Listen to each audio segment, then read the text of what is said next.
हरिओम तत्सत। क्षमादान महादान। क्षमा सिर्फ दूसरों को नहीं, कई बार हमसे भी गलतियां होती है तो स्वयं को भी क्षमा करना चाहिए। कई बार व्यक्ति अपनी ही गलती को जो है माफ नहीं कर पाता, और माफ वही करता है जिसके अंदर ताकत होती है। कायर और बुजदिल तो तुरंत क्रोध कर बैठते हैं।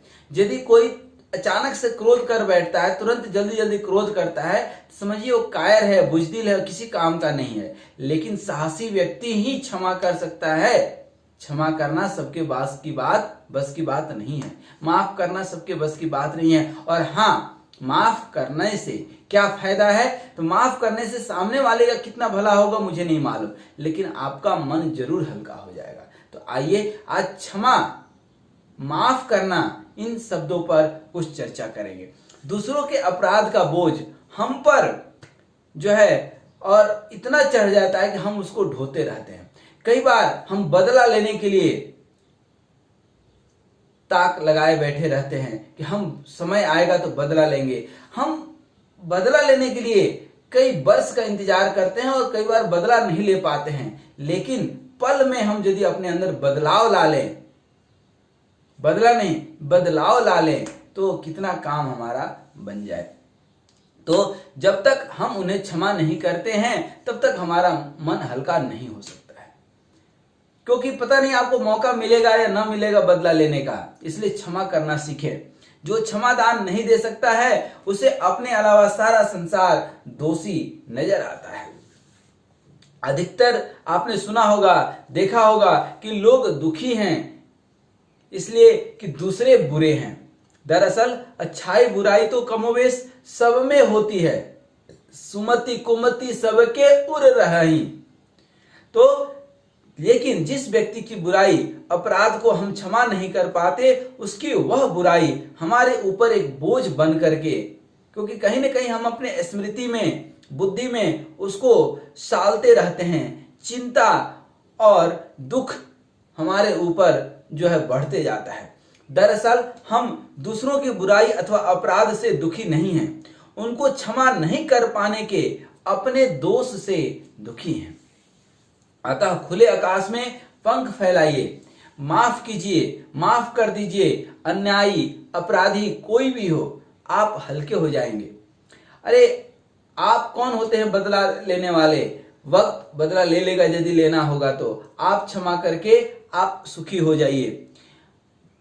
भले ही उसके अपराध माफ करने लायक हो या नहीं हो, फिर भी अपने को मुक्त करने के लिए उसे माफ कर दीजिए। जहर बुझे बाणों के फलक को निकाल फेंकना जरूरी है, नहीं तो वे गहरे और गहरे उतरते जाएंगे। सुख से जीवन जीने के लिए किसी के गलती को गांठ मत बांध लीजिए। क्षमा के द्वारा उसे मुक्त कर दीजिए। इससे उसे कोई फर्क पड़े या न पड़े, लेकिन आप हल्का जरूर महसूस करेंगे। हमारे प्रति किया गया अपराध अनजाने में हुआ है या हो गया है, पूर्व नियोजित नहीं था, तो वह क्षम्य है। उस व्यक्ति के द्वारा पूर्व में किए गए उपकारों को बार बार याद करने से चोट का दर्द हल्का हो जाता है। अपराधी के क्षमा दान की पात्रता अपात्रता पर सोचने से पहले उसकी पारिवारिक पृष्ठभूमि, पालन पोषण, परिवेश, सामाजिक वातावरण की जानकारी होने से अपराध के कारणों को जानने में या समझने में मदद मिलती है। कई बार कोई आपको अपमानित कर देता है, ये भी तो सोचिए, हो सकता है कि वो कई जगहों से अपमानित हो। आप किसी से प्रतिष्ठा लगाने की उम्मीद लगाए बैठे हैं, वो खुद की कोई जिसकी प्रतिष्ठा नहीं हो, आपकी क्या प्रतिष्ठा करेगा? आपको क्या प्रतिष्ठा और मान सम्मान देगा? तो फिर अपने आप से यह प्रश्न कीजिए कि क्या हम भी किसी तरह इसके लिए जिम्मेदार तो नहीं है? कहीं हम अपनी गलती को जायज तो नहीं मानने लगे हैं? तरह तरह की दलीलें देकर उसके दोष को दंडनीय और अपने व्यवहार को न्याय संगत सिद्ध करने की हम कोशिश तो नहीं कर रहे हैं? ऐसे बहुत उदाहरण है जब बड़े से बड़े अपराधी को लोगों ने क्षमा कर दिया। ईसा मसीह को जब कील ठोका जा रहा था तो उन्होंने कहा कि प्रभु, अगर मैंने जीवन में कोई अच्छा काम किया हो तो उसके बदले में यही चाहता हूं कि आप इन लोगों को क्षमा कर दीजिए, क्योंकि इनको नहीं मालूम है कि ये कौन सी गलती कर रहे हैं, ये कौन से पाप कर रहे हैं। दयानंद सरस्वती जी को रसोइया ने, जो रसोई बनाता था, वही खाने में जहर दे दिया। जब उसका असर होने लगा तो उन्होंने उसे बुलाकर कहा कि लोग अगर जान जाएंगे तो तुझे मार डालेंगे, अतः जितनी दूर भाग सकते हो भाग जाओ। कोई महापुरुष ही ऐसे अपराधी को क्षमा कर सकते हैं। क्षमा करना आसान नहीं है, क्षमा करना सबके बस की बात नहीं है। मन कहता है कि कहीं दोषी मुझे कमजोर नहीं समझने लगे। उसे सबक सिखाने के लिए प्रतिशोध की ज्वाला को जीवित रखना जरूरी है। अपराधी को सुधारने के लिए घृणा को पाले रखना अति आवश्यक है, लेकिन सुधारने का तरीका अलग है।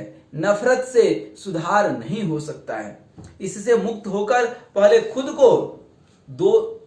को दोषी से ऊपर उठकर ही सुधारक की योग्यता प्राप्त की जा सकती है। नहीं तो दोषी और सुधारक दोनों ही एक धरातल पर आ जाएंगे, फिर उसके और हम में अंतर ही क्या रह जाएगा। अपनी पीड़ा को कम करने के लिए क्षमा एक संजीवनी बूटी है, रामबाण है। कभी कभी अपनी पत्नी के अपराध से भी क्षोभ होता है, उससे हम बदला लेना चाहते हैं, उससे बात नहीं करते, खाना नहीं खाते, उससे कटु बात कहते हैं। उद्देश्य होता है कहीं न कहीं उसे पीड़ा पहुंचाना, ताकि उसे बोध हो कि उसने गलती की थी। लेकिन जरा विचार कीजिए, किसी को पीड़ा पहुंचा करके आप उसका क्या प्यार पा सकते हैं? उसे सुधार सकते हैं आप?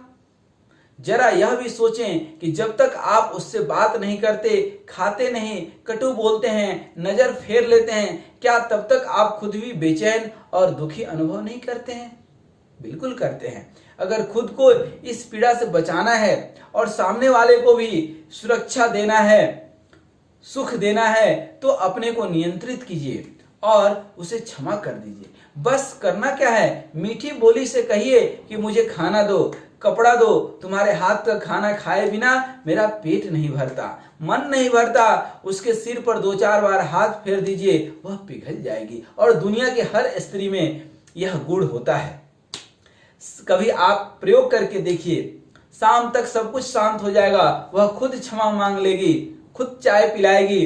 क्रोध से क्रोध उत्पन्न होता है, ध्यान रखिएगा। वैसे ही क्षमा एक वशीकरण मंत्र है, इससे क्रोधी भी क्षमाशील हो सकता है। एक प्रश्न हो सकता है कि अपराधी को अगर दंड नहीं मिले तो उसकी अपराध की प्रवृत्ति और बढ़ जाएगी, इसलिए क्या अपराधी को क्षमा करना उचित है? वस्तुतः क्षमा भी एक बहुत बड़ा दंड है। अपराधी कई तरह के होते हैं, इसलिए उनके दंड की प्रक्रिया भी अलग अलग होती है। उसमें सबसे पहली विधि है क्षमा। बचपन में एक कहानी हमने पढ़ी थी, हार की जीत, अर्थात इसका उल्लेख थोड़ा सा ध्यान दीजिएगा। एक साधु थे, उनके पास बहुत सुंदर एक घोड़ा था। साधु उस घोड़े को बहुत प्यार करते थे, सेवा करते थे और कभी कभी उस पर चढ़कर घूमने के लिए निकलते थे। एक दिन उस घोड़े पर उस इलाके के नामी डकैत खड़क सिंह की नजर पड़ गई। उसी दिन से वह उस घोड़े को लेने की तरकीब सोचने लगा। एक दिन साधु घोड़े पर सैर के लिए निकले थे कि रास्ते में दर्द से कराहता हुआ एक व्यक्ति मिला।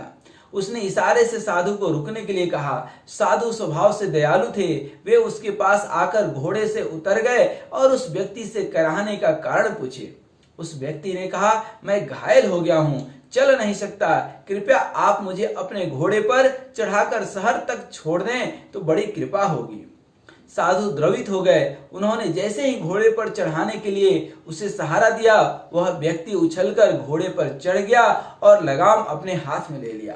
उसने कहा कि मैं डाकू खड़क सिंह हूं, इस घोड़े की आवश्यकता मुझे है, आप जैसे साधु पुरुष के पास इसकी क्या जरूरत है, मैं जा रहा हूं, ये घोड़ा हमें दे दीजिए। साधु जी ने कहा, खड़क सिंह तुम चले जाना, लेकिन मेरी बात तो जरा सुन लो। इस घटना को तुम किसी से नहीं कहना, क्योंकि अगर लोग जान जाएंगे कि बीमार अपाहिज का छल करके तूने इस घोड़े को हासिल किया है, तो लोग अनाथ बेबस गरीबों की मदद करना छोड़ देंगे, दया धर्म का लोप हो जाएगा। बस इतनी कृपा करना कि इस घटना को छिपा कर रखना। खड़क सिंह घोड़ा लेकर के चले गया। भारी मन से साधु अपनी कुटिया में वापस आए। अपना सुना अस्तबल देख करके उसे बड़ा दुख हुआ। उस घोड़े की स्मृति चाह कर भी वह भूल नहीं पाते थे। सुबह उठते ही चारा लेकर के आदत बस अस्तबल में गए, लेकिन घोड़ा तो था नहीं, अतः निराश होकर बैठ गए। इसी तरह दिन में 3-4 बार जाकर देखते थे, फिर वापस आ जाते थे। इतने दिन की रिश्ता जो था उस घोड़े के साथ, इतने दिनों का जो रिश्ता था, उसकी आदत बस वह जो है अस्तबल में चले जाया करते थे। साधु की साधना भी ठीक से नहीं हो पा रही थी घोड़े के याद में, फिर भी वह धीरे धीरे अपने मन को समाहित करके घोड़े को भूलने की कोशिश करने लगे। इधर साधु की बात खड़क सिंह के दिल को झकझोरने लगा कि एक वह साधु है जिसने अपना घोड़ा खोकर भी क्षमा कर दिया, सत्य धर्म तथा सेवा भाव की रक्षा की, और एक तुम हो अपने बारे में जिसने छल से एक महापुरुष को ठग लिया। घोड़ा तो फिर भी मिल जाएगा, लेकिन ऐसा क्षमाशील महापुरुष कहां मिलेंगे। तुमने अच्छा नहीं किया। अपने दिल को वह समझा रहा है कि तुमने अच्छा नहीं किया, इसके लिए उस साधु ने तो तुम्हें माफ कर दिया, लेकिन क्या तुम अपने आप को कभी माफ कर सकोगे? तुमने आज तक जितने अन्याय किए हैं, वह अन्याय में यह अन्याय सबसे बड़ा है। एक दिन सुबह साधु को घोड़े के हिनहिनाने की आवाज सुनाई दी। उनको लगा कि यह भ्रम है, क्योंकि घोड़ा तो डाकू खड़क सिंह के पास है। जब दूसरी बार हिनहिनाने की आवाज आई तो साधु अपने को रोक नहीं सके, बरबस अस्तबल में चले गए। देखा कि घोड़ा वहां बंधा था। नीचे की जमीन भीगी थी, क्योंकि डाकू खड़क सिंह वहां खड़ा होकर बहुत रोया था। आज हार कर भी खड़क सिंह की जीत हुई थी। साधु ने क्षमा के बल पर एक डाकू को साधु बना दिया। क्या दुनिया का कोई दंड यह परिवर्तन कर सकता है? परंतु जब क्षमा को अपराधी कमजोरी समझने लगे तो उसे अर्थदंड या शारीरिक दंड की आवश्यकता होती है। यह अपराध के मुताबिक कठोरतम होना चाहिए। अपराध या गलती कमजोर व्यक्ति भी कर सकता है, लेकिन क्षमा वही कर सकता है जो सूरवीर हो, जो साहसी हो, दयालु हो और नैतिक बल से संपन्न हो। क्षमा करने से सबसे पहला लाभ क्षमा करने वाले का ही होता है, क्योंकि वह तनाव रहित हो जाता है। इस क्षमा के बदले उसे क्या मिलता है यह तो नहीं मालूम, लेकिन इस क्षमा के बदले वह उस अपराधी को खरीद लेता है, उसका दिल जीत लेता है। अपराधी उसका हमेशा के लिए गुलाम हो जाता है। क्षमा साधु पुरुषों का आभूषण है तथा अपराधियों के लिए बहुत बड़ा दंड है। हमारे नैतिक बल का मापदंड है। क्षमाशीलता से रहित व्यक्ति उदंड होता है। अपराध थोड़ा बहुत हर कोई करता है, क्योंकि प्रपंच ही संसार है। अच्छा बुरा मिलकर ही संसार बना होता है। सिर्फ अच्छे लोगों से संसार नहीं चल सकता। अगर कोई कहीं राम है तो रावण भी कहीं न कहीं होगा, तभी तो रामायण की रचना होगी, जीवन दर्शन की रचना होगी। युग परिवर्तन के साथ अच्छाइयों और बुराइयों का परिमाण भी बदलते रहता है। क्षमा में इतनी शक्ति है कि शत्रुता को भी मित्रता में बदला जा सकता है। इस विषय में एक सत्य कहानी प्रस्तुत है। मोहन सिंह और सुहन सिंह दो भाइयों के परिवार में कई पुश्तों से दुश्मनी चली आ रही थी। पता नहीं उनके दादा के बीच किसी जमीन को लेकर झगड़ा हो गया था, और वह झगड़ा दुश्मनी में इस तरह बदला कि तीसरी पीढ़ी के लोग भी एक दूसरे के यहाँ आना जाना नहीं करते थे। बोल चाल तक बंद था। बीच बीच में छोटी छोटी बातों को लेकर लड़ाई झगड़ा होते रहता था। जैसे एक का बैल दूसरे के यहाँ चले गया, किसी ने दूसरे का फल अथवा फूल तोड़ लिया, तो झगड़ा शुरू हो जाता था। एक दिन की बात है, गर्मी का दिन था। सुहन सिंह दरवाजे पर सोया था। उसके आम के पेड़ से कई पके आम नीचे गिरे थे। मोहन सिंह की पुत्र वधू ने सुहन सिंह को सोया जानकर सारा आम चुनकर टोकरी में रख लिया, लेकिन भारी होने के कारण उठा नहीं पा रही थी। सुहन सिंह ने चुपके से देख लिया था। वह धीरे से आया और कहा, बहू लाओ, मैं तुम्हें टोकरी उठाने में मदद करता हूँ। तुम क्या सिर्फ मोहन की बहू हो, मेरी नहीं? बहू ने सुहन सिंह के पांव छुए और कहा, नहीं बाबूजी, मैं आपकी भी उतनी ही हूं जितनी उनका हूं। तो फिर यह आम का गाछ मेरा घर तुम्हारा है कि नहीं? सुहन सिंह ने ऐसा कहा। बहू ने कही, जी बाबूजी। मोहन सिंह ने अपने घर की खिड़की से देख रहा था, लेकिन दूर होने के कारण उसे कुछ सुनाई नहीं पड़ रहा था। वह एक बड़े झगड़े के लिए अपने को जो है मन ही मन तैयार कर रहा था। उसको लगा कि मेरी बहू गई है और सोहन कुछ बोला होगा, सो मैं युद्ध तो करूंगा। मोहन सिंह धीरे धीरे वहां आया जहां सोहन सिंह और उनकी बहू की सौहार्दपूर्ण बातें हो रही थी। उन्हें देखते ही सोहन सिंह ने कहा, आओ मोहन, हम दोनों में अनुबंध हो गया कि आज से यह बहू सिर्फ तुम्हारी नहीं मेरी भी है ना बहू? बहू ने कहा, जी हाँ बाबूजी। सोहन सिंह ने कहा, जब बहू मेरी भी है तो मेरा सब कुछ इसका भी है। यह आम का गाछ भी अपने पूर्वजों के झगड़ों को हम लोग इसलिए ढोते चले आ रहे हैं क्योंकि एक दूसरे को क्षमा नहीं कर सकते। कब तक इस द्वेष को, इस बोझ को हम लोग ढोते रहेंगे? बहू ने सोहन सिंह के पैर छूकर प्रणाम किया और आंखों में आंसू भरकर कहा, बाबूजी सच कहूं तो मैं आम चोरी करने के उद्देश्य से आई थी, लेकिन मेरे अपराध को क्षमा करके जो अपनापन आपने दिखाया उससे मेरे मन से सारी कटुता धुल गई। अब तो यह दोनों घर मेरा हो गया। हाँ बहू, तुम्हारा ही तो है, हम भी तो तुम्हारे ही हैं। बुढ़ापे में मेरी सेवा भी करनी पड़ेगी। हाँ बाबूजी, यह तो मेरा सौभाग्य है। अभी तक जो मोहन सिंह चुपचाप सुन रहा था, उसकी आंखें डबडबा गई। उसने कहा, भैया सिर्फ बहू आपकी है, सिर्फ उसे ही क्षमा दान मिलेगा, मुझे नहीं? हाँ रे, तुझे भी क्षमा मिलेगा, ऐसा सोहन ने कहा। लेकिन हम ही कृपण थे क्षमा दान करने में। दोनों गले मिल गए, दोनों भाई गले मिल गए। दोनों की आंखों में प्रेम की अश्रुधारा थी। एक बार क्षमा कर देने से कई पुश्तों की शत्रुता मित्रता में बदल गई। छोटी मोटी गलतियां रोज होती है, सबसे होती है, उसे नजरअंदाज कर क्षमा धर्म अगर हम अपना सकें तो हमारी आभा सूरज की तरह चारों ओर बिखर जाएगी और हम लोग तनाव रहित, शांत, सुखमय जीवन जी सकेंगे। बदला लेने या दंड देकर किसी को जो है अपराध का बोध जो है नहीं दिया कराया जा सकता है, लेकिन क्षमा करके अपराध का बोध भी कराया जा सकता है, उसका दिल भी जीता जा सकता है।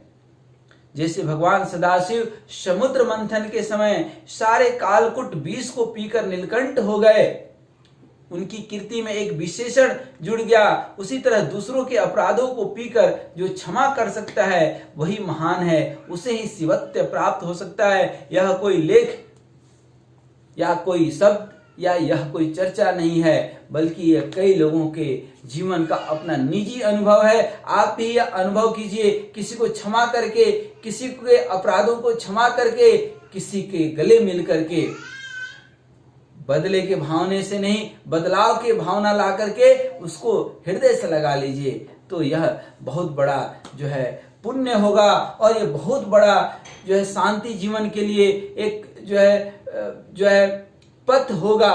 क्योंकि जो है आप किसी को क्षमा करते हैं तो मुझे नहीं मालूम, मैं बार बार इस बात को बोल रहा हूं, मुझे नहीं मालूम कि उसका कितना भला होगा, लेकिन आपका अपना मन जरूर हल्का हो जाएगा। आइए आज से हम सभी का जो है अपराधों को क्षमा करें, स्वयं के अपराधों के लिए भी क्षमा प्रार्थी हों और एक जो है सुखी जीवन जीने की मन हल्का करके जो है सबको प्रेम और प्यार दे सकें। खाली हाथ आए हैं, खाली हाथ जाएंगे, क्या लेकर आए थे क्या लेकर जाएंगे, लेकिन ये प्रेम प्यार यदि बांट सके दुनिया को, इसकी बहुत जरूरत है दुनिया को। हरिओम तत्सत, सादर नमस्कार। फिर मिलेंगे और इस चैनल को थोड़ा प्रमोट करते रहिए, आप देखते रहिए, सुनते रहिए, कमेंट करते रहिए और जीवन में निरंतर सुखी, संपन्न, समृद्ध बने रहिए। धन्यवाद, नमस्कार।